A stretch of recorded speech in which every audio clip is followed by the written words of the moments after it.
Les NFT qui pump alors que les mêmes coins, eux, sont en train de baisser, la blockchain de Coinbase qui régale, l'arnaque ou pas des NFT Lacoste, airdrop, sortie, pre-sale et opportunité gaming, c'est votre programme du jour. Bienvenue à tous sur la première chaîne d'actualité quotidienne qui parle de NFT et de jeux blockchain. C'est tous les jours, ça dure un petit quart d'heure et c'est pas encore fait, pensez à vous abonner à la chaîne. Et aujourd'hui, le partenaire de la vidéo du jour n'est autre que Seedify. Alors c'est assez marrant parce que Seedify, je les suis et je les connais depuis 2021, donc autant dire mon entrée dans la crypto et dans le gaming. Je ne compte plus tous les projets Web3 qui ont été lancés avec leur soutien. Vous l'avez compris, Seedify, c'est à la base un très gros incubateur et launchpad pour le côté gaming, NFT et intelligence artificielle. Principalement, ils font aussi d'autres choses. Et en fait là, ils prennent un nouveau tournant avec un nouveau programme qu'ils ont appelé le Gem Factory. Le Gem Factory, c'est un nouveau focus qu'ils prennent pour accompagner et proposer des opportunités d'investissement aux holders de leurs tokens. Et en fait, dans l'accompagnement, ils ont un peu changé les choses puisqu'en effet, ils vont accompagner des petites FDV, donc des projets qui démarrent avec une faible valorisation. Et c'est souvent ceux-là qui récompensent le plus sur le principe du high risk, high reward, évidemment. Donc j'en profite pour le redire. Cette présentation ne constitue en rien un conseil en investissement. Faites bien vos propres recherches. Vous aurez tous les liens en description.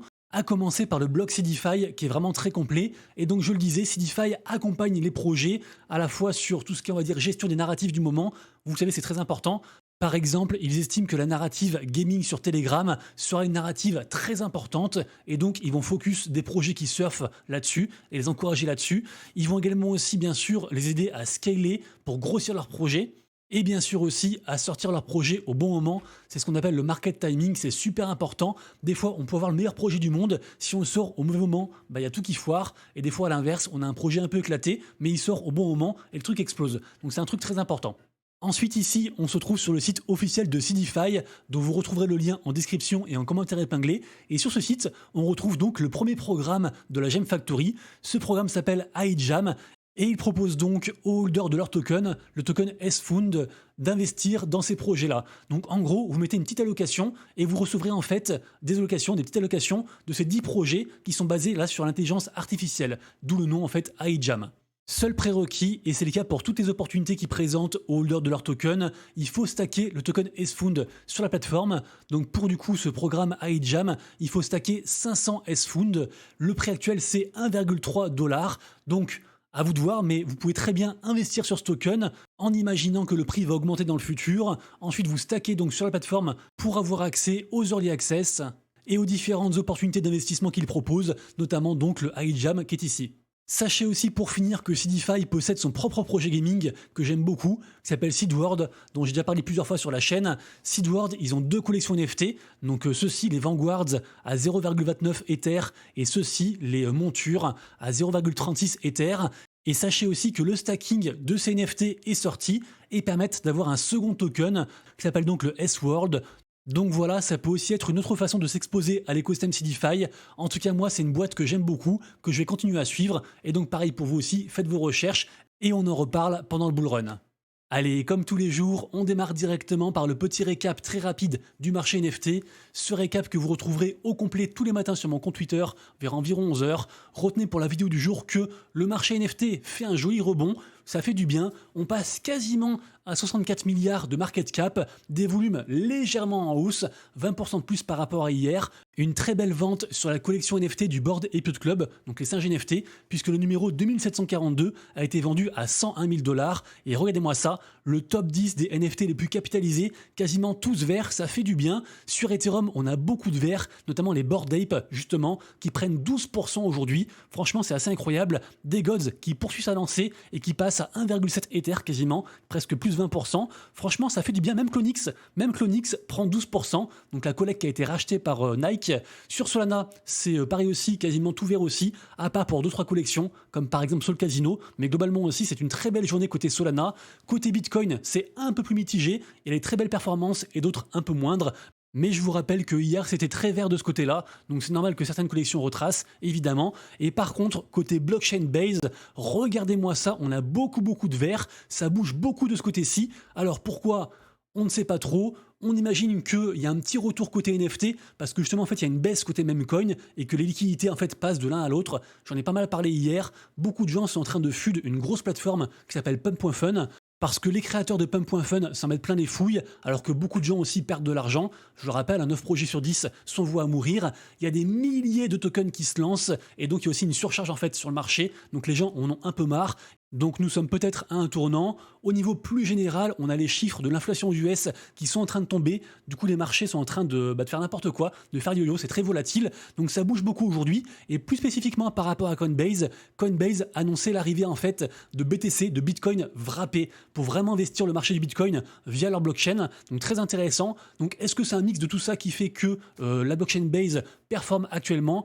Je ne sais pas. En tout cas, il y a un projet. Franchement, des fois, on vous dit, gardez ce projet-là dans votre portefeuille, on ne sait jamais, il vaut pas grand-chose, gardez-le. Et bien là, c'est exactement ça, puisque en effet, on a ce projet-là, le projet Introduced Base. C'est un projet qui a été minté en février 2023, donc il y a plus d'un an, un projet qui coûtait quasiment rien. Et en fait, aujourd'hui est sorti un token, le token Based. Ce token que vous avez à l'écran et à l'instant où je vous parle, qui a un market cap de quasiment 4 millions de dollars, a très bien performé pendant son arrivée. Et en fait, tous les holders donc, de ces NFTC que je vous ai montré ont pu percevoir des allocations. Donc, vérifiez vos portefeuilles parce que peut-être que vous avez ces NFTC et que donc vous aurez des tokens gratuits sur un projet qui semble hypé. En tout cas, les gens en sont contents, donc à surveiller. Et comme quoi, je le redis, des fois, on est surpris par un petit projet qu'on avait gardé qui valait plus grand-chose et qui un jour nous offre un joli cadeau. Ensuite, info beaucoup plus générale, mais qui vous concerne et qui me concerne aussi. Vraiment, c'est une très belle news.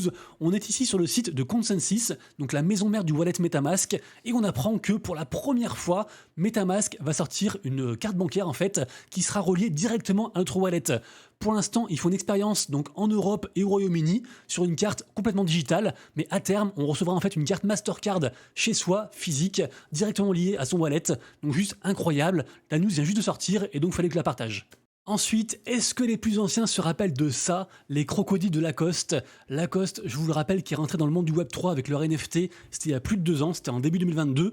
Leur NFT, actuellement, il vaut quasiment plus rien, malgré qu'ils aient fait différentes expériences. Je me rappelle qu'ils ont emmené des gens à Roland-Garros, etc. Bah là, en fait, on a l'impression que le projet est complètement mort. Et c'est un constat qui malheureusement est en train de se perpétuer sur les réseaux, puisqu'en effet, si vous marquez NFT dans Google et dans Actualité, vous allez voir, il y a plein d'articles qui parlent en fait de l'arnaque du rug de Lacoste.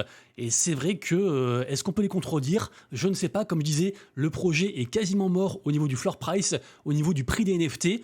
Leur compte Twitter est désert et ils ont rien publié depuis le 5 mars, donc ça fait quand même un moment. Et quand vous allez sur le site internet officiel de Lacoste, avant ici en fait il y avait une présentation de leur NFT, et là maintenant en fait c'est marqué page non disponible. Donc j'ai très peur, malheureusement je le rappelle, quasiment tous les projets Web 2 qui sont entrés dans le Web 3 ont gagné beaucoup d'argent parce qu'ils ont levé des fonds, mais au final ils sont tous cassés la gueule, à commencer bien sûr par Nike. Juste on a Adidas actuellement qui revient un petit peu, j'en ai parlé il y a environ 2 semaines, mais voilà, vous qu'est-ce que vous en pensez? Est-ce que vous pensez que les boîtes Web 2 vont revenir en force dans les NFT? Est-ce que vous pensez que Lacoste c'est une arnaque ou non? C'est juste pour gagner de l'argent? Je ne sais pas, mais ça sent pas très bon.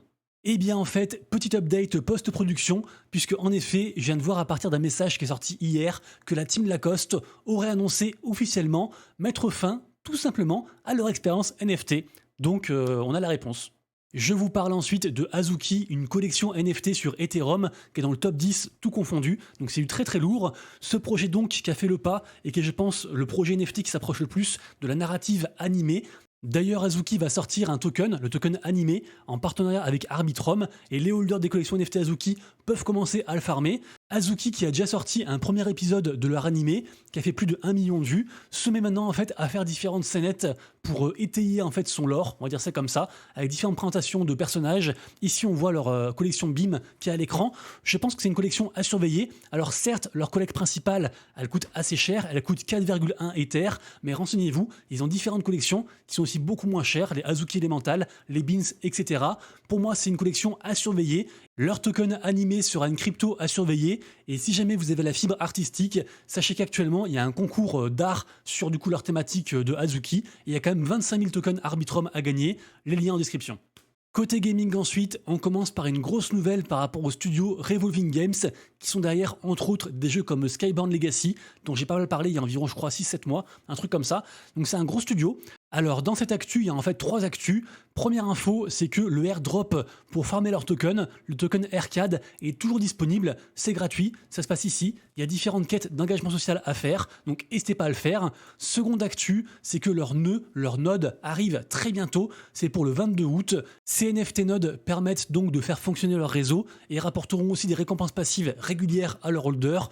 Et si ça vous intéresse, dites-le moi en commentaire parce qu'ils m'ont contacté et ils m'ont dit que peut-être on pourrait avoir une réduction par rapport à ça. Donc ceux qui sont intéressés, dites-le moi. Et si vous êtes beaucoup, je les contacte en retour et je leur demande. Et troisième info, c'est qu'ils ont dévoilé la liste de leurs partenaires stratégiques. Et la liste est juste incroyable. Regardez-moi ça. Alors outre leurs investisseurs Animoca Brands, Pantera, SFR Capital, etc., ils ont notamment les célèbres baleines Dingaling et Grail, de gros influenceurs, les fondateurs de Azuki, de Animoca Brands, de YGG, également aussi Lucanets, le CEO de Pudgy Penguins, qui est pour moi la meilleure collection NFT pour ce bull run. Bref, du très très lourd, donc Revolve Games, trucs à surveiller, airdrop à surveiller, token à surveiller, et leurs jeux aussi bien sûr comme Skybound Legacy à surveiller aussi. Sachez qu'ils ont des NFT qui sont ici, donc pourquoi pas, à vous de vous renseigner, mais je pense gros projet. Autre projet aussi que j'aime beaucoup, c'est un jeu qui s'appelle Triverse. C'est donc un MMORPG très attendu qui est fait par l'influenceur Loopify et son studio Endless Clouds. Ils vont aussi release un token. Ce jeu arrive donc en bêta pour fin août. C'est un truc vraiment attendu, je pense, qui build depuis environ 2-3 ans. Le jeu a vraiment l'air propre et comme je disais, ils ont pris le temps pour faire les choses bien. Donc vraiment, j'ai envie d'y croire. Il y a eu différents tests et a priori, les gens sont contents. Sachez qu'ils ont 2 collectes principales, enfin une qui est hors de prix mais j'en parle pas. La collecte principale, c'est celle-ci. C'est les plots qui donneront d'ailleurs du token, qui sont actuellement à 0,3 Ether. Et la seconde collection, qui fera office un petit peu, on va dire, de skin en jeu et qui est pas censée rapporter des récompenses, c'est les Timeless, qui sont actuellement à 0,13 Ether. Donc voilà, 2 collections à surveiller, projet à surveiller qui arrive très bientôt.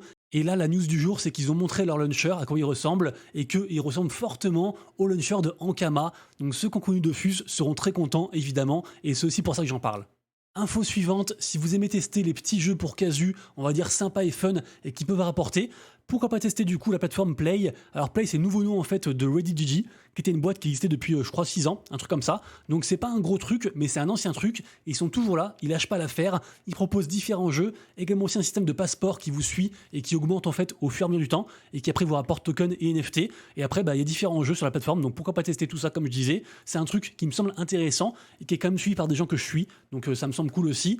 Ensuite, vous l'avez peut-être vu sur Twitter, ce jeu est très relayé par pas mal d'influenceurs. Je pense qu'ils ont activé une grosse campagne marketing. On parle ici de Super Chump, qui est donc un jeu mobile. Vous avez quelques images actuellement à l'écran. Apparemment, le jeu est dispo gratuitement sur mobile. Et ils ont mis en place une mécanique de play to airdrop pour à la fin avoir leur token, le token Champ. Ça se passe sur la blockchain base. Pourquoi pas à tester, moi j'ai pas testé. Ensuite, si vous aimez les jeux de course, vous pouvez déjà vous renseigner sur le jeu Auto Legends qui sortira bientôt en fait sur l'Epic Games Store en version bêta fermée, donc on peut s'y inscrire et ce jeu a quand même levé 8 millions de dollars, donc assez impressionnant. Donc si vous kiffez les jeux de course early et on imagine qu'il y aura un token suite à la levée de fonds, ça peut être intéressant. Et pour terminer, demain je serai pas là parce que c'est le 15 août et donc c'est férié pour les cathos, donc on se retrouve du coup le 16, donc jeudi. Demain sort la bêta fermée du jeu Animate qui est un peu une sorte de Pokémon, donc juste voilà, moi j'y jouerai pas, mais j'attends les retours avec impatience parce que ce jeu était assez prometteur, donc pourquoi pas à tester. Merci à tous d'avoir suivi la vidéo, j'espère que je vous ai apporté un petit peu de valeur. Si c'est le cas, pensez à vous abonner et à liker la vidéo.